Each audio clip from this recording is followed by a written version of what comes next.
ಅಂತೂ ಇಂತೂ ಒಳ ಮೀಸಲಾತಿ ಗೊಂದಲಕ್ಕೆ ರಾಜ್ಯ ಸರ್ಕಾರ ತೆರೆಯನ್ನ ಎಳೆದಿದೆ. ಬನ್ನಿ ಈ ಸಂಬಂಧವಾಗಿ ನಮ್ಮ ಜೊತೆ ಮಾತನಾಡೋದಕ್ಕೆ ಸಚಿವ ಕೆಎಚ್ ಮುನಿಯಪ್ಪನವರು ಇದ್ದಾರೆ, ಮಾತನಾಡಿಸಿ. ಸರ್, ನಿನ್ನೆ ತೆಗೆದುಕೊಂಡಿರ್ತಕ್ಕಂಥ ಸರ್ಕಾರ ತೀರ್ಮಾನಕ್ಕೆ ಎಡಗೈ ಬಲಗೈ ಸಮುದಾಯದ ಸಚಿವರು ಸಂಪೂರ್ಣವಾಗಿ ಒಮ್ಮತ ಸೂಚಿಸಿದ್ದೀರಾ ಸರ್? ಸೂಚಿಸಿದ್ದೀವಿ.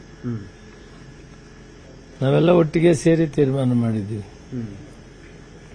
ಡಾಕ್ಟರ್ ಪರಮೇಶ್ವರ್ ಅವರು, ಮಹದೇವಪ್ಪನವರು, ಶಿವರಾಜ್ ತಂಗಡಿಗೆ, ತಿಮ್ಮಾಪುರ್ ಅವರು, ಪ್ರಿಯಾಂಕಾ, ನಾವೆಲ್ಲ ಒಟ್ಟಿಗೆ ಸೇರಿ ಮಾನ್ಯ ಮುಖ್ಯಮಂತ್ರಿಗಳು ಸಭೆಯನ್ನು ವಿಶೇಷವಾಗಿ ಕರೆದಿದ್ದು ಸರ್ವಸಮ್ಮತದಿಂದ ಆಗಿದೆ. ಕಾನೂನು ಸಚಿವರು ವಿಶೇಷವಾಗಿ ಮುತುವರ್ಜಿ ವಹಿಸಿ ಎಲ್ಲರೂ ಒಟ್ಟಾರೆ ಕ್ಯಾಬಿನೆಟ್ನಲ್ಲಿ ಎಲ್ಲ ಸಚಿವರು ಕೂಡ ಇದಕ್ಕೆ ಸರ್ವಸಮ್ಮತಿಯಿಂದ ತೀರ್ಮಾನ ಆಗಿದೆ. ಇದನ್ನ ಜವಾಬ್ದಾರಿ ತೆಗೆದುಕೊಂಡಿದ್ದಂತಹ ಸಮಾಜ ಕಲ್ಯಾಣ ಸಚಿವರು ಮಹದೇವಪ್ಪನವರು ಸಂಪೂರ್ಣವಾಗಿ ನಿಂತು ಈ ಕ್ಯಾಬಿನೆಟ್ ಡಿಸಿಷನ್ ಸದನಗಳಲ್ಲಿ ಒಪ್ಪಿಗೆ, ರಾಜ್ಯಪಾಲರದು ಅವರು ಪೂರ್ತಿ ಅವರು ಅಂಕಿತ ಮಾಡಿ ತೀರ್ಮಾನ ಮಾಡೋದು ಎಲ್ಲ ಮಹದೇವಪ್ಪನವರ ನೇತೃತ್ವದಲ್ಲಿ ನಡೆದಿದೆ. ಇದು ಮುಖ್ಯಮಂತ್ರಿಗಳು ಇಂತಹ ಒಂದು ಇತಿಹಾಸ ತೀರ್ಮಾನವನ್ನು ತೆಗೆದುಕೊಂಡಿದ್ದಾರೆ. ಅವರ ಈ ತೀರ್ಮಾನದಿಂದ ಅವರು ಇತಿಹಾಸದ ಪುಟ ಸೇರಿದ್ದಾರೆ. ಮಾನ್ಯ ಪ್ರದೇಶ ಕಾಂಗ್ರೆಸ್ ಅಧ್ಯಕ್ಷರು ಡಿಸಿಎಂ ಅವರು ಕೂಡ ಸಂಪೂರ್ಣವಾಗಿ ಬೆಂಬಲವಾಗಿ ನಿಂತು ಇದು ನಮಗೆ ಯಶಸ್ವಿಯಾಗಿದೆ.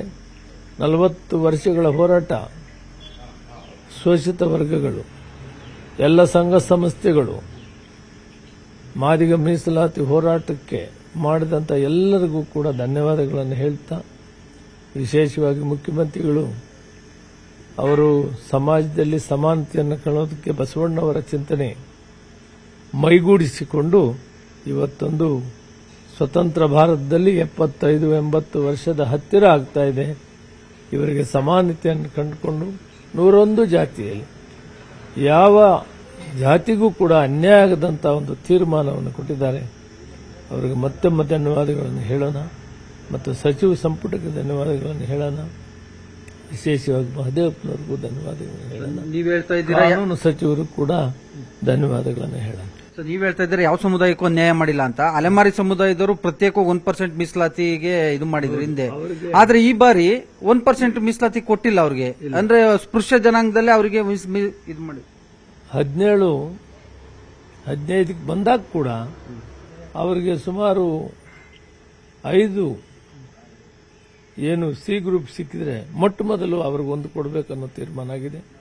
ಅದು ಪರ್ಸೆಂಟೇಜ್ ಮೇಲೆ 20-25 ಅಂತ ಬರುತ್ತೆ. ಆದರೆ ಅವ್ರಿಗೆ ಖಂಡಿತವಾಗೂ ಸಿಗ್ತದೆ, ಅವರ ಪ್ರಯಾರಿಟಿಯಲ್ಲಿ ಸಿಗ್ತದೆ. ಅವರಿಗೆ ಮೊದಲೇ ಅವ್ರಿಗೆ ಅವಕಾಶ ಮಾಡಿಕೊಡುವಂಥದ್ದು ಮಾಡಿದ್ದೀವಿ. ಅವ್ರಿಗೆ ಯಾವ ತರವಾದ ತಾಪತ್ರಯನೂ ಇಲ್ಲ, ಒಳ್ಳೆಯದಾಗಿದೆ ಅವರಿಗೆ. ಸರ್, ಈಗ ಚಲವಾದಿ ನಾರಾಯಣ ಸ್ವಾಮಿ ಹೇಳ್ತಾರೆ ಇದು ಕಣ್ಣೋರ್ಸುವಂತ ತಂತ್ರ, ಬೀಸೋದೊಣ್ಣೆಯಿಂದ ಪಾರಾಗೋದಕ್ಕೆ ಸರ್ಕಾರ ಮಾಡಿರುವಂತ ಒಂದು ತಂತ್ರ ಅಂತ ಆರೋಪ ಮಾಡಿದ್ದಾರೆ. ಬಿಜೆಪಿಯವರು ಮಧುಸ್ವಾಮಿಯವರ ರಿಪೋರ್ಟ್ ಅನ್ನು ತೀರ್ಮಾನ ಮಾಡಿ ಅವರು 17-7 ಮಾಡಿದರು. ಅದನ್ನು ಕಾರ್ಯಗತ ಮಾಡೋದ್ರಲ್ಲಿ ಸಂಪೂರ್ಣವಾಗಿ ವಿಫಲವಾಗಿದ್ದಾರೆ. ದೇಶಕ್ಕೆ ಗೊತ್ತಿದೆ. ಎರಡೂ ಕಡೆ ಅವರದೇ ಸರ್ಕಾರ ಇದ್ದಂಥ ಕಾಲದಲ್ಲಿ ಅವರೊಂದು ಒಳ್ಳೆ ಕೆಲಸ ಮಾಡಬಹುದಾಗಿತ್ತು. ಸಂತೋಷ. 17 ಮಾಡಿದ್ರಿ, ಎಷ್ಟಿಗೆ 7 ಮಾಡಿದ್ರಿ, ಜನಸಂಖ್ಯೆ ಆಧಾರದ ಮೇಲೆ ಮಾಡಿದ್ದೀರಿ, ಅದಕ್ಕೆ ಸ್ವಾಗತ ಮಾಡೋಣ. ಆದರೆ ತಾವು ಬಿಜೆಪಿ ಸರ್ಕಾರ ಕೇಂದ್ರದಲ್ಲಿದ್ದಾಗ ಅದನ್ನು ಅಪ್ರೂವಲ್ ಮಾಡಿಸೋ ಜವಾಬ್ದಾರಿ ಇತ್ತು. ಯಾವ ಉದ್ದೇಶಕ್ಕೆ ನೀವು ಅದನ್ನು ಕೈಬಿಟ್ರಿ? ನೀವು ಜನಕ್ಕೆ ಉತ್ತರ ಹೇಳಬೇಕಾಗ್ತದೆ. ಸಂಪೂರ್ಣವಾಗಿ ಈ ಕಾರ್ಯಕ್ರಮ ಮಾಡೋದ್ರಲ್ಲಿ ಅವರು ಸಕ್ಸಸ್ ಆಗಲಿಲ್ಲ, ವಿಫಲರಾಗಿದ್ದಾರೆ, ಪೂರ್ತಿ ಅದನ್ನು ಕೈಬಿಟ್ಟಿದ್ದಾರೆ ಅಂತ ನನ್ನ ಭಾವನೆ. ಯಾಕಂದ್ರೆ ಜನಕ್ಕೆ ಗೊತ್ತಿದೆ ಅವ್ರ ಕೈಲಿ ಆಗ್ತಿದ್ದನ್ನು ಮಾಡಲಿಲ್ಲ. ಅವರು 17 ಅಂತ ಹೇಳಿದ್ರು, 7 ಅಂತ ಹೇಳಿದ್ರು. ಸುಪ್ರೀಂ ಕೋರ್ಟ್ ಏನಾಯಿತು, 50%ಗಿಂತ ಮೇಲೆ ರಿಸರ್ವೇಷನ್ ಮಾಡಬಾರದು ಅನ್ನೋ ಒಂದು ಆದೇಶ. ಮತ್ತು ಕೆಲವು ಸ್ನೇಹಿತರು, ಸಂಘ ಸಂಸ್ಥೆಗಳು ಹೈಕೋರ್ಟಲ್ಲಿ ಹಾಕಿಕೊಂಡಾಗ ಕೂಡ ಅಲ್ಲಿ 50% ಮೇಲೆ ಹೋಗಬಾರ್ದು, ನೀವು 50% ಒಳಗಡೆ ಮಾಡಿಕೊಳ್ಳಿ ಅಂದರು. ನಾವು 56%ಗೆ ಬದ್ಧವಾಗಿದ್ದೀವಿ ನಮ್ಮ ಜನಸಂಖ್ಯೆ ಇರೋ ಪ್ರಕಾರ. ಆದರೆ ಈಗ ಹೈಕೋರ್ಟ್ ತೀರ್ಮಾನದಂತೆ ನಾವು ಮಾಡಬೇಕಾಗ್ತದೆ. ಆದ್ದರಿಂದ 50%ಗೆ ನಾವು ಸೀಮಿತವಾಗಿ ಮೀಸಲಾತಿಗಳು ಒಟ್ಟಾರೆ 6% ಅನ್ನು ಇಟ್ಟಿದ್ದೇವೆ. ಕೋರ್ಟ್ ತೀರ್ಮಾನಕ್ಕೆ ಬದ್ಧವಾಗಿ ಅದನ್ನು ಹಂಚಿಕೊಳ್ತೀವಿ. ಅದು SC/STಗೆ ಬರಬಹುದು ಅಥವಾ ಜನರಲ್ಗೆ ಹೋಗಬಹುದು. ಅದು ಕೋರ್ಟ್ ತೀರ್ಮಾನಕ್ಕೆ ಬಿಟ್ಟಿದ್ದು.